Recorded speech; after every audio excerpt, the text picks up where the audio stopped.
En lep dober dan, tokrat pa zopet z Konjskega vrha v družbi Kapre in Karla. Lep pozdrav z Konjskega vrha, od obeh, oziroma od vseh treh, oziroma vseh štirih, eden je za kamero. Dan reformacije je danes, zato bova spregovorila nekaj o tem, pa tudi dan varčevanja. Pa greva najprej na reformacijo. Ja. Reformacija je nek preporod, nek izhod. Kako bi ti to povedal? Preprosto ali človek ali družba dozori za preporod. Ne? Če vzamemo čisto preprosti primer, ne, ko otrok doraste do najstobdobja, ga na nek način sama situacija, kriza, v katero pade, pravi puberteta, primora, da se prerodi oziroma da preraste otroško dobo in pride v dobo mladostništva. Isto je z družbo. Ne?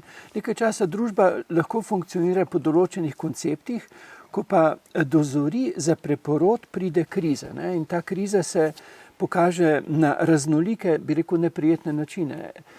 In te načine, to, kako se kriza kaže, pač doživljamo posebej intenzivno v zadnjih nekaj letih, tudi v tem času. Ampak ta kriza je dejansko priložnost. Je možnost, da bomo na nek način se prerodili iz tega stanja človeštva, kot osebno verjamem, v bolj žlahtno človečnost. Kajti temu, čemur smo zdaj priča, je res, bi rekel, če samo pomislimo, koliko je trpečih zaradi vojne, zaradi lakote, zaradi vsega, kar se dogaja v družbi, je na nek način je čas dozorel, je situacija dozorela, da se prerodimo. Res je, da nekateri krizna situacija namerno ustvarjajo, ne? Tudi to recimo z energenti, kaj počnejo, kako se igrajo z nami, ampak pravzaprav ti, ki želijo manipulirati, se verjetno niti ne zavedajo, da s krizo, ki jo povzročajo, bodo na nek način uspodbudili ta preporod. Kajti ustvarjajo krč, ustvarjajo tesnobo, ustvarjajo nelagodnost, pomislimo zdaj na najstnike, ne, ki jih primora, da vstopijo v novo razsežnost. Prav tako nas to, s čimer dejansko manipulirajo, na nek način nas bo primoralo k, jaz bom rekel, kar dvigu zavesti, da se bomo o marsičem povprašali in na nek prevetrili in marsikaj zaradi tega, kar se dogaja, tudi ozavestili. Sam rad primerjam to obdobje prehodu skozi Rdeče morje, ne? Ko je ljudstvo šlo po suhem skozi Rdeče morje. Kaj je bilo pomembno? Pomembno je bilo, da niso gledali Kapra, malo bolj nežno. Pomembno je bilo, da niso gledali to, kar straši. Ne? Ker na levi in desni strani so bile visoke stene voda, zadaj vojska, faraonova vojska. Morali so gledati naprej, morali so gledati prebujeno človečnost. Ne? Se vemo, tisti, ki manipulirajo, vedno znova strašijo. Ne? Zakaj? Ker nas želijo z strašenjem z leve in desni in od zadaj usmerjati dejansko v manipulacijo, v edine možne rešitve, ki jih pa oni nastavijo. Zato je zelo pomembno ozaveščati te manipulativne prijeme, o tem smo že govorili, po drugi strani pa kreirati novo človečnost. Da ne kreirajo to, kar bomo vstopili oni, ampak da dejansko uporabljamo lasten premislek, da se med seboj povezujemo in da ne nasedamo na njihovo past, pač pa ozaveščamo to, kar je v konceptu žlahtne človečnosti. Ne zred v to, kar te straši. Ne? Tisti, ki strašijo, vedno manipulirajo. Tisti, ki osvobajajo, budijo upanje in nakazujejo dejansko smeri rešitve na ta način, da ti dajo misliti. Tisti, ki manipulirajo, pa mislijo namesto nas. Ne? Zato je tukaj zelo, zelo pomemben res ta osebna prebujena zavest in pa dejansko, da se med seboj pogovarjamo. Ne v konceptu, jaz imam resnico, ampak moja spoznavna resničnost je. Ker tisti, ki imajo resnico za nas, je tudi to manipulacija, to je ideološki pojem. Ljudje, ki ne manipulirajo, pa dajo misliti. Ne?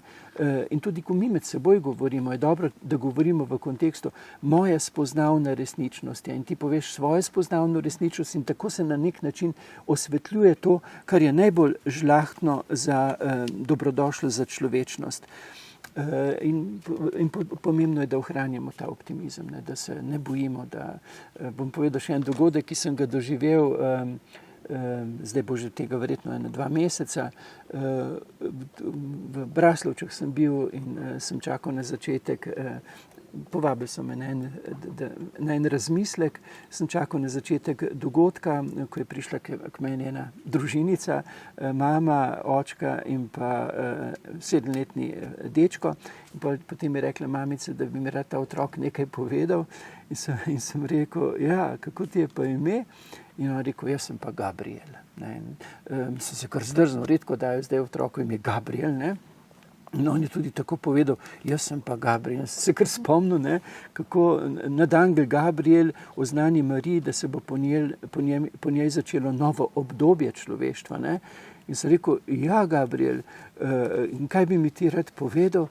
In on je rekel, rad bi ti povedal, da si Jezusov prijatelj. Sem rekel, jaz sem tudi Jezusov prijatelj. Potem je pa mamica rekla, pa še povej še tisto. Ne? In potem pa je postal dečko nerodno in potem je mamica povedala, glejte, predstavljate si lahko, kakorkoli si lahko otrok zmisli, takrat je bil star 6 let, ker je rekla mamica, pred kakšnim letom je prišel Gabriel k meni, ves navdušen, in rekel, mami, meni je pa Jezus povedal, da stari svet umira in da se rojeva novi svet in naj se nič ne bojimo.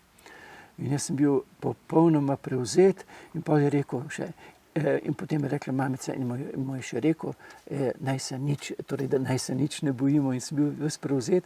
In potem sem zbranim to povedal, kaj mi je Gabriel povedal na koncu, ko sem končal, je pritekel Gabriel z eno palčko, imel pa na vrhu balonček in ko mi je izročil tisti balonček, je balonček počel in dečko je bil v zadregi in da bi ga rešil iz zadrege, sem rekel, tako umira stari svet. Gabriel pa je potem hitel k mamici in se je vrnil z novim balončkom, ga dvignil in rekel, in tako se rojeva novi svet. Ne.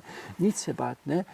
Tisti, ki ne manipulira, ne straši. Kdor manipulira, straši in fokusira manipulativno to, kar hoče nas speljati. Mi moramo sami vzeti v premislek dejstva časa, debatirati na podlagi osebnih spoznavnih resničnosti in kreirati in osvetljevati novo dobo človečnosti, bolj po meri žlahtnega sožitja človek s človekom, človek z stvarstvom. Ne, kapra se zdaj umaknila, vi niste slišali, kapra dobro sliši, z drevesa je padla jabolka in to je za njo znak, da gre in se malce pogosti.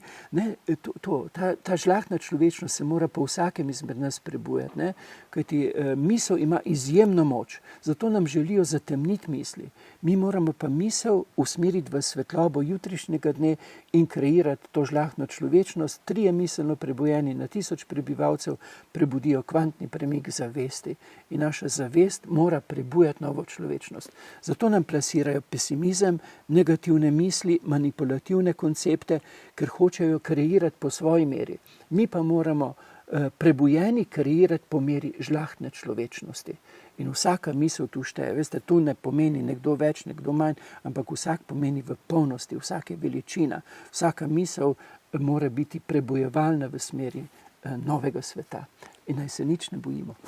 In v tej luči gremo na varčevanje, ja. In na to, s čim naj varčujemo, kaj pa naj delimo v obilju. Kaj ti praviš o tem? Ja, tudi misli delimo v obilju, spodbujevalne misli, ne pesimizem, ne? Ker s pesimizmom ti dejansko drugega utrujaš. Ne? S čim naj varčujemo? Varčujemo, zdaj je gotovo, zdaj ste mogoče pomislili na finance, ampak niso samo finance pomembne. Pomembno je vsaka, bi rekel, knjižnica Šmarje, oziroma sploh knjižnice. Pomembna je vsaka misel, ki kreira novo človečnost in te moramo zbirati na kup in jih tudi deliti. Seveda moramo zbirati tudi ozimnico zdaj, ampak tudi deliti, žlahto si med seboj izmenjevati. Ne. To je zelo, zelo pomembno, ne, da znaš na nek način privarčevati za zimo, ne. To pomeni ne biti odvisen samo od trgovin, ne. Ampak dejansko, če imaš le možnost, sam pridelaj vloženo zelenjavo, kompote, marmelado, karkoli že, sam pridelaj, ampak tudi je zelo pomembno, da si znamo potem pa to med seboj izmenjati. Jaz ti dam kozarček moje marmelade, ti mi podariš svojo, tistemu, ki pa nima, pa seveda tudi bolj žlahtno podarim. Kapra nimam jabolk, se vidi, ne, okrog ust je vsa od jabolk še usta te izdaje, da si jabolko jedle. Ja, tako, ja. To je to, ne? Pa še neka napoved, Bojana, si. Ja, še napoved bo in to je tisto, kar držim danes pa v rokah. Zadnjič smo samo napovedali, zadnjič še ta knjiga ni bila izdana, predstavitev prva je že za tabo, verjetno že kakšna druga in tako naprej, ampak tudi mi pripravljamo predstavitev knjige Zvezdne poti. Tokratno novembrsko ponedeljkovo srečanje bo namenjeno temu, 14. novembra se dobimo pri nas, takrat več spregovorimo o tej knjigi, ampak tudi ti imaš eno knjigo v naročju. Ja, imam Parsifala. Ne? To je bil eden od vitezov okrogle mize, kralja Arturja, edini, ki je našel sveti gral. In zdaj, ne, zakaj se je Parsifal mudil na Štajerskem, ne, kaj je delal v okolici Celja, in kako je to povezano s svetim gralom, to pa v knjigi Zvezdne poti, nekaj več tudi na srečanju 14. novembra ob 18. uri v knjižnici Šmarje. Naj da misliti, ta knjiga naj da misliti in naj da misliti ne samo Parsifal, ampak mnoge knjige naj prebujajo misel in kreirajo žlahtnost v sožitju, kajti tudi ta knjiga, kakor na nebu, tako na zemlji, govori o tem, kako so v starih civilizacijah iskali sozvočje med harmonijo neba in to harmonijo neba so usklajevali tudi v zemeljsko stvarnost. In za konec samo povabilo, vidimo se v Šmarju. Ja, se veselim tega srečanja, bova sama, Kapra ne pride z mano, ampak danes se očitno v preobilju družila z nami, ampak majčkeno me je dekoncentrirala, majčkeno mi je bila pa tudi oporo. A ne, Kapra? Lep pozdrav s Konjskega vrha. Lep pozdrav s Konjskega vrha.